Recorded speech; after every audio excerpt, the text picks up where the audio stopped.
السلام علیکم، TNN TV کے نیوز بلیٹن میں آپ کو خوش آمدید کہیں گے۔ میں ہوں وقار حسین۔ سب سے پہلے نظر ڈالتے ہیں نیوز ہیڈ لائنز پر۔ کرونا وائرس کی بے رحمی تھم نہ سکی۔ گزشتہ 24 گھنٹوں کے دوران مہلک وبا مزید 46 قیمتی انسانی جانیں کھا گئی، جبکہ ایک ہی روز میں 4722 نئے مریض رجسٹرڈ کر لیے گئے۔ سردار قیوم نیازی آزاد کشمیر کے وزیر اعظم منتخب ہو گئے۔ وزیر اعظم عمران خان نے قیوم نیازی کے نام کی منظوری دی تھی۔ بھارت نے بین الاقوامی صحافیوں کو پاکستان جانے سے روک دیا۔ وزیر خارجہ کہتے ہیں کہ بین الاقوامی صحافیوں کا آزاد کشمیر اسمبلی کا دورہ طے شدہ تھا۔ شہباز شریف کوشش کر رہے ہیں کہ نواز شریف کو سیدھا جیل نہ جانا پڑے۔ شیخ رشید کہتے ہیں کہ شہباز شریف نے مفاہمت کی طرف لوٹ کر آنا ہے۔ Chairman CPEC authority Asim Saleem Bajwa عہدے سے مستعفی ہو گئے۔ خالد منصور معاون خصوصی برائے سی پیک افیئرز تعینات کر دیے گئے۔ کشمیر اور سیالکوٹ کے الیکشن کے بعد نون اور شین کا راگ چھڑا گیا۔ مریم اورنگزیب کہتی ہیں کہ 3 سال سے ATM مافیا لوٹ مار میں مصروف ہے۔ پاکستان بھر میں یوم شہدائے پولیس منایا گیا۔ پولیس کے شہداء کو زبردست انداز میں خراج عقیدت پیش کیا گیا۔ امریکہ اور کینیڈا کے درمیان لائن 5 ماحولیات کے لیے خطرہ قرار۔ ماہرین کا کہنا ہے کہ لائن کسی بھی وقت پھٹ سکتی ہے۔ لائن کو 1953 میں تعمیر کیا گیا تھا۔ کرونا وائرس کے باوجود کینیڈا کی حکمراں جماعت لبرلز پر عوام کا اعتماد۔ شہریوں کی اکثریت آئندہ الیکشن میں بھی لبرلز کو ہی ووٹ دے گی۔ آن لائن سروے میں 2000 سے زائد شہریوں نے حصہ لیا۔ کینیڈین صوبہ انٹیریو میں بچوں کے لیے بیک ٹو اسکول منصوبہ جاری۔ طلبہ ستمبر سے ہفتے میں 5 دن اسکول آئیں گے۔ کھیلوں سمیت دیگر غیر نصابی سرگرمیاں بھی دوبارہ شروع کی جائیں گی۔ کینیڈا بھر میں کرونا وائرس کی موذی وبا ایک بار پھر سر اٹھانے لگی۔ مریضوں کی مجموعی تعداد 14,33,475 تک جا پہنچی۔ ہلاکتیں 26,607 ہو گئیں۔ نیٹو کی جانب سے کہا گیا ہے کہ افغانستان کو فوجی ساز و سامان کی ترسیل میں اضافہ کر رہے ہیں۔ زلمے خلیل زاد کہتے ہیں کہ طالبان بزور طاقت قابض ہوئے تو افغانستان میں لاقانونیت ہوگی۔ کابل میں قائم وزیر دفاع کے گھر کے باہر حملے میں 4 افراد ہلاک، 20 زخمی۔ امریکی محکمہ دفاع کی عمارت کے باہر حملے میں ایک پولیس افسر ہلاک، متعدد زخمی۔ سب وے سروس کو عارضی طور پر معطل کر دیا گیا۔ پولیس کی فائرنگ سے مشتبہ شخص بھی ہلاک۔ دنیا بھر میں کرونا وائرس کے مریضوں کی تعداد 20 کروڑ سے تجاوز کر گئی۔ ہلاکتیں 42,60,000 سے تجاوز کر گئیں۔ ایران میں کرونا وائرس کے 39,000 سے زائد record cases report. Headlines آپ نے ملاحظہ کی اور اب خبریں تفصیل کے ساتھ۔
کرونا وائرس سے 46 افراد جاں بحق ہو گئے، جس کے بعد اموات کی تعداد 23,575 ہو گئی ہے۔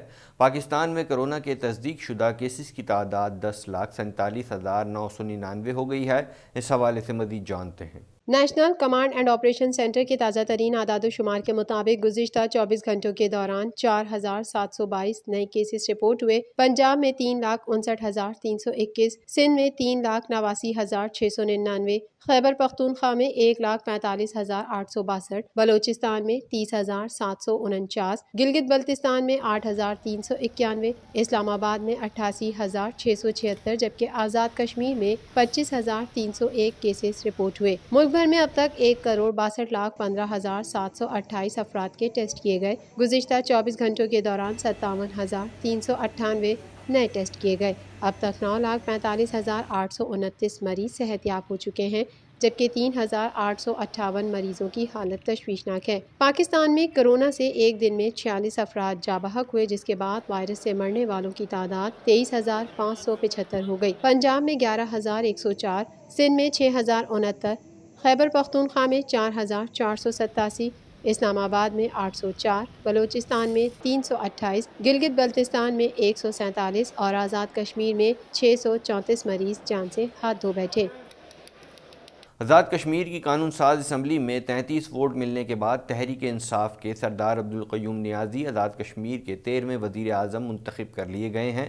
مزید احوال اس رپورٹ میں۔ پاکستان تحریک انصاف کے سردار قیوم نیازی آزاد کشمیر کے وزیر اعظم منتخب ہو گئے۔ وزیر اعظم کے انتخاب کے لیے آزاد کشمیر کی قانون ساز اسمبلی میں ووٹنگ ہوئی، جس میں تحریک انصاف کے سردار عبدالقیوم نیازی کو 33 ووٹ ملے، جس کے بعد وہ آزاد کشمیر کے 13ویں وزیر اعظم منتخب ہوئے۔ متحدہ اپوزیشن کی جانب سے چودھری اکبر لطیف کو وزیر اعظم کا امیدوار نامزد کیا گیا تھا، جنہوں نے 15 ووٹ حاصل کیے۔ اس سے قبل وزیر اعظم عمران خان نے سردار عبدالقیوم نیازی کو وزارت عظمیٰ کا امیدوار نامزد کیا تھا، جس کی تصدیق وزیر اطلاعات فواد چودھری نے کی تھی۔ سردار عبدالقیوم نیازی مسلم کانفرنس چھوڑ کر تحریک انصاف میں شامل ہوئے تھے۔ سردار عبدالقیوم نیازی نے 25 جولائی کو ہونے والے آزاد کشمیر کی قانون ساز اسمبلی کے انتخابات میں حلقہ ایل 18 پونچھ 1 سے کامیابی حاصل کی تھی۔ دنیا بھر میں جمہوریت کا راگ الاپنے والے بھارت کی ہندو انتہا پسندی مودی سرکار نے پاکستان آنے والے بین الاقوامی صحافیوں کو روک لیا ہے۔ مزید جانتے ہیں اس رپورٹ میں۔ دنیا بھر میں جمہوریت کا لاگ الاپنے والے بھارت کی ہندو انتہا پسند مودی سرکار نے پاکستان آنے والے بین الاقوامی صحافیوں کو روک لیا۔ وزیر داخلہ شاہ محمود قریشی نے اپنے ایک بیان میں بتایا کہ بھارت نے 5 بین الاقوامی صحافیوں کو پاکستان جانے کی اجازت دینے سے انکار کر دیا ہے۔ شاہ محمود قریشی کا کہنا تھا کہ بین الاقوامی صحافیوں کا آزاد کشمیر اسمبلی کا دورہ طے شدہ تھا۔ بھارت کا انکار آمرانہ حکومت کے آزادی اظہار رائے اور آزاد صحافت کے لیے جگہ تنگ کرنے کا اشارہ ہے۔ دوسری جانب وفاقی وزیر اطلاعات فواد چودھری نے اس حوالے سے کہا کہ غیر ملکی صحافیوں کے واگا سے پاکستان آنے پر پابندی کا بھارتی فیصلہ انتہائی قابل مذمت ہے۔ بھارتی وزیر خارجہ نے اعتدال پسندی اور گفتگو کا جو درس دیا، یہ مودی حکومت کے دعووں کی نفی ہے۔ فواد چودھری نے کہا کہ نئی دہلی میں مقیم نیو یارک ٹائمز، رائٹرز اور دی اکنامکس کے نمائندوں کو پاکستان آنے سے روکا گیا۔ صحافیوں کو پاکستان آنے سے روکنا بھارت کے اس خوف میں مبتلا ہونے کا واضح ثبوت ہے کہ وہ سچائی کا سامنا نہیں کر سکتا۔ وفاقی وزیر نے کہا کہ بھارت کی جانب سے میڈیا کے پیشہ ورانہ امور میں رکاوٹ مسلمہ بین الاقوامی حق سے روکنے کے مترادف ہے۔ بین الاقوامی صحافیوں کو پاکستان آنے سے روک کر سب سے بڑی جمہوریت کا نام نہاد دعویٰ پھر بے نقاب ہو گیا ہے۔ وفاقی وزیر داخلہ شیخ رشید احمد نے کہا ہے کہ خطے کے حالات تیزی سے بدل رہے ہیں۔ پاکستان کے خلاف ہائبرڈ وار شروع کر دی گئی ہے۔ آنے والے 5 سے 6 ماہ بہت اہم ہیں۔ اس حوالے سے مزید جانتے ہیں۔ وفاقی دارالحکومت اسلام آباد میں ذرائع ابلاغ عامہ کے نمائندوں سے گفتگو کرتے ہوئے وفاقی وزیر داخلہ شیخ رشید کا کہنا تھا کہ وزیر اعظم نے شاہ محمود قریشی کی زیر صدارت ایک کمیٹی بنا دی ہے۔ اس وقت پاکستان میں جو بھی دہشت گردی ہو رہی ہے، اس کا ذمہ دار ہٹلر مودی ہے۔ بھارت نے FATF سے ایک روز قبل لاہور میں دھماکے کروائے۔ FATF میں پاکستان کا کیس لڑ رہے ہیں۔ شیخ رشید کا کہنا تھا کہ پیپلز پارٹی اور نون لیگ دونوں پارٹیوں میں مزاحمت اور مفاہمت کی لڑائیاں جاری ہیں۔ یہ لوگ صرف کیمرے کی سیاست کر رہے ہیں۔ ان کو مشورہ دوں گا، پاکستان کی سیاست میں نئی سوچ آنے لگی ہے۔ عمران خان کہیں نہیں جا رہے، بلکہ وہ تمہاری سوچ سے زیادہ بڑی سیاست کرنے جا رہے ہیں۔ وفاقی وزیر نے کہا کہ وزارت داخلہ میں بھی کرپٹ لوگوں کے خلاف جھاڑو پھیر دیں گے۔ کرپٹ لوگوں کو جیل کی ہوا کھلائی ہے، لیکن عدالتی فیصلوں کی وجہ سے انہیں اندر نہ کر سکے۔ میں نواز شریف کو لا سکتا ہوں، نہ ہی الطاف حسین کو۔ شہباز شریف نے ECL سے نام نکالنے کی کوئی درخواست نہیں دی۔ شہباز شریف نے مفاہمت کی طرف ہی آنا ہے۔ وہ کوشش کر رہے ہیں کہ نواز شریف کو ڈائریکٹ جیل نہ جانا پڑے۔ وزیر داخلہ نے مزید کہا کہ کل پورے ملک میں یوم استحصال کشمیر منایا جائے گا اور صبح 9 بجے 1 منٹ کے لیے ٹریفک روکی جائے گی۔ پاک چین اقتصادی راہداری سی پیک اتھارٹی کے chairman lieutenant general Asim Saleem Bajwa اپنے عہدے سے مستعفی ہو گئے۔ وزیر اعظم نے خالد منصور کو معاون خصوصی برائے سی پیک افیئرز تعینات کر دیا ہے۔ مزید جانتے ہیں اس رپورٹ میں۔ پاک چین اقتصادی راہداری اتھارٹی کے chairman lieutenant general retired Asim Saleem Bajwa اپنے عہدے سے مستعفی ہو گئے۔ وزیر اعظم نے خالد منصور کو معاون خصوصی برائے سی پیک افیئر تعینات کر دیا۔ وزیر اعظم عمران خان کے معاون خصوصی ڈاکٹر شہباز گل نے سماجی رابطے کی ویب سائٹ ٹویٹر پر لکھا کہ وزیر اعظم نے خالد منصور کو معاون خصوصی برائے سی پیک افیئر تعینات کرنے کی منظوری دی ہے۔ خالد منصور، خوش آمدید اور اللہ آپ کا حامی و ناصر ہو۔ پاک چین اقتصادی راہداری اتھارٹی کے chairman lieutenant general retired Asim Saleem Bajwa نے سماجی رابطے کی ویب سائٹ ٹویٹر پر لکھا کہ میں اللہ کے حضور اپنا سر تسلیم خم کرتا ہوں، جنہوں نے مجھے اہم ادارے سی پیک اتھارٹی کے تحت ایک پلیٹ فارم سے تمام منصوبوں کو آگے بڑھانے کا موقع فراہم کیا اور مستقبل کی سمت کا تعین ہوا۔ وزیر اعظم اور ان کی حکومت کے مکمل اعتماد اور تعاون کے بغیر یہ ممکن نہ تھا۔ انہوں نے اپنے ٹویٹر پر لکھا کہ سی پیک مستقبل کا تعین کر دیا گیا ہے اور یہ سفر جاری رہے گا۔ خالد منصور کے لیے میری جانب سے نیک خواہشات ہیں۔ سی پیک پاکستان کی لائف لائن ہے، یہ ہمیں پروگریسو اور مکمل ترقی یافتہ ملک بنائے گا۔ ادھر وفاقی وزیر برائے منصوبہ بندی اسد عمر نے سماجی رابطے کی ویب سائٹ ٹویٹر پر لکھا کہ میں سی پیک کو آگے بڑھانے اور پاک چین اقتصادی راہداری کے دوسرے مرحلے میں منتقلی کے ساتھ اہم منصوبے کے دائرہ کار کو وسیع کرنے میں کردار ادا کرنے پر lieutenant general retired Asim Saleem Bajwa کا شکر گزار ہوں۔ ان کی لگن اور عزم بڑی طاقت اور حمایت کا ذریعہ تھی۔ یاد رہے کہ اگست 2019 میں وزیر اعظم عمران خان نے سی پیک اتھارٹی کے قیام کا اعلان کرتے ہوئے کہا تھا کہ سی پیک منصوبوں کی بروقت تکمیل حکومت کی اولین ترجیح ہے۔ سی پیک اتھارٹی تمام متعلقہ محکموں کے مابین روابط کو یقینی بنائے گی۔ وفاقی حکومت نے 26 نومبر 2019 کو lieutenant general retired Asim Saleem Bajwa کو 4 سال کے لیے سی پیک اتھارٹی کا چیئرمین مقرر کیا تھا۔ پاکستان مسلم لیگ نون کی ترجمان مریم اورنگزیب نے کہا ہے کہ عوام کو ایک خود ساختہ کہانی سنائی جا رہی ہے۔ اپوزیشن کو جیلوں میں ڈالنے کے باوجود ان کا بیانیہ ناکام ہو چکا ہے۔ مزید احوال اس رپورٹ میں۔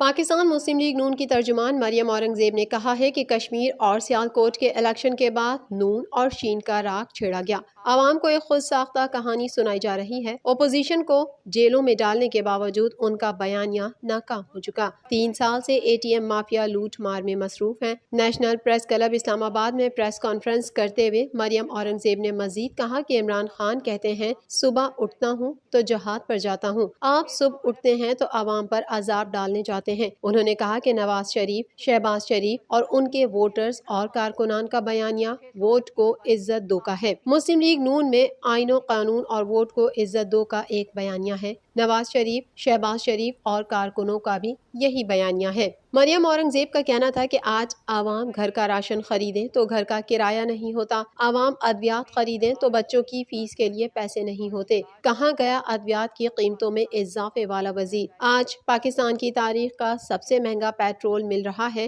LNG معاہدے پر عوام کی جیب سے سالانہ $2 ارب نکالے جا رہے ہیں۔ لیگی رہنما نے کہا کہ ادارہ شماریات نے اشیاء مہنگی ہونے کی رپورٹ جاری کی۔ وزارت خزانہ نے رپورٹ پر کہا ہے کہ اشیاء مہنگی نہیں ہوئی۔ IMF کے ساتھ پروگرام فیل ہو چکا۔ ٹویٹ کرنے سے معیشت ٹھیک نہیں ہوتی، آپ نے 2 کروڑ لوگوں کو بے روزگار کر دیا۔ ادارہ شماریات نے مہنگائی کا پول کھول دیا ہے۔ ان کا کہنا تھا کہ آزاد کشمیر میں پلانٹ کیے گئے ATMs کو بھی آج آرام آ گیا ہوگا۔ یہ عمران خان کی عادت ہے، ATM سے پیسے کھاؤ پھر جھنڈی کراؤ۔ مسلم لیگ نون کے اندر کتنے بیانیے پاکستان کی عوام کو 50 لاکھ لوگوں کو بے روزگار کر دیا، 2 کروڑ لوگوں کو غریب کر دیا۔ آج عوام کے پاس نہ بجلی، نہ گیس، نہ کرائے کے پیسے، نوجوان آج نوکریوں کے بغیر، اور 50 لاکھ لوگوں کو بے روزگار اور 2 کروڑ لوگوں کو مزید غریب کر دیا۔ کہا تھا ٹیکس نہیں لگائیں گے، 360 ارب کے انڈائریکٹ ٹیکس لگائے گئے۔ آج پیٹرول کی قیمت ملک کی تاریخ کی سب سے بلند ترین سطح کے اوپر ہے۔ یہ اس لیے تماشا کیا جاتا ہے، اور جس وقت الیکشن چوری کیا جاتا ہے، جس وقت RTS بٹھایا جاتا ہے، 25 جولائی 2018 کو بھی RTS بیٹھا تھا نا، تو پاکستان کی عوام آج وہ سزا بھگت رہی ہے۔ ملک بھر میں دہشت گردی کے خلاف جنگ میں شہید ہو کر لازوال قربانیوں کی داستان رقم کرنے والے پولیس اہلکاروں اور افسران کو خراج عقیدت پیش کرنے کے لیے یوم شہداء منایا گیا۔ مزید جانتے ہیں اس رپورٹ میں۔ ملک بھر میں دہشت گردی کے خلاف جنگ میں شہید ہو کر لازوال قربانیوں کی داستان رقم کرنے والے پولیس اہلکاروں اور افسران کو خراج عقیدت پیش کرنے کے لیے یوم شہداء منایا گیا۔ کراچی، لاہور، اسلام آباد، پشاور سمیت ملک کے مختلف شہروں میں تقریبات کا انعقاد کیا گیا اور شہداء کو شاندار الفاظ میں خراج عقیدت پیش کیا گیا۔ لاہور میں شہید ڈی آئی جی سید احمد مبین کی قبر پر پروقار تقریب کا اہتمام کیا گیا۔ D I G operations Lahore Sajid Kiani, C T O Muntazir Mehdi سمیت اعلیٰ افسروں نے شرکت کی۔ پولیس کے چاقو چوبند دستے نے شہید کو سلامی پیش کی۔ سی سی پی او لاہور غلام محمود ڈوگر نے افسران کے ہمراہ پھولوں کی چادر چڑھائی اور فاتحہ خوانی کی۔ کراچی میں بھی یوم شہدائے پولیس منایا گیا۔ دو تلوار پر ہونے والی تقریب میں مشیر قانون مرتضی وہاب بھی شریک ہوئے۔ تقریب میں شمعیں بھی روشن کی گئیں۔ تقریب میں فنکاروں نے بھی شرکت کی۔ پشاور میں یوم شہداء کے موقع پر شہید پولیس افسروں اور جوانوں کو خراج عقیدت پیش کیا گیا۔ شہداء کی قبروں پر حاضری اور سلامی دی۔ یوم شہداء پولیس کے موقع پر دلبدین میں بھی تقریب کا انعقاد کیا گیا۔ اعلیٰ افسروں نے شرکت کی۔ شہداء کے لواحقین میں انعامات تقسیم کیے گئے۔ Army chief general Qamar Javed Bajwa نے یوم شہداء پولیس پر پولیس کے شہداء کو سلام پیش کیا۔ D G I S P R کے مطابق army chief general Qamar Javed Bajwa کا کہنا ہے کہ پاکستان پولیس نے فرض کی ادائیگی میں بے مثال قربانیاں دی۔ پولیس کے شہداء کا ملک کے امن و استحکام میں بڑا کردار ہے۔ یوم شہداء پولیس کے موقع پر چیئرمین پاکستان پیپلز پارٹی بلاول بھٹو نے شہید پولیس اہلکاروں کو خراج عقیدت پیش کیا اور کہا کہ دہشت گردی کے خاتمے میں پولیس کا کردار تاریخی قربانیاں بے مثال ہیں۔ وزیر اعلیٰ سندھ سید مراد علی شاہ کا یوم شہداء پولیس کے موقع پر کہنا ہے کہ ہمارے 2355 پولیس اہلکاروں نے دہشت گردوں کے خلاف لڑتے ہوئے جام شہادت نوش کیا۔ ہمارے پولیس کے شہداء نے خون کا نذرانہ دے کر امن بحال کیا۔ مزید خبریں بھی بلیٹن کا حصہ ہوں گی مگر اس بریک کے بعد۔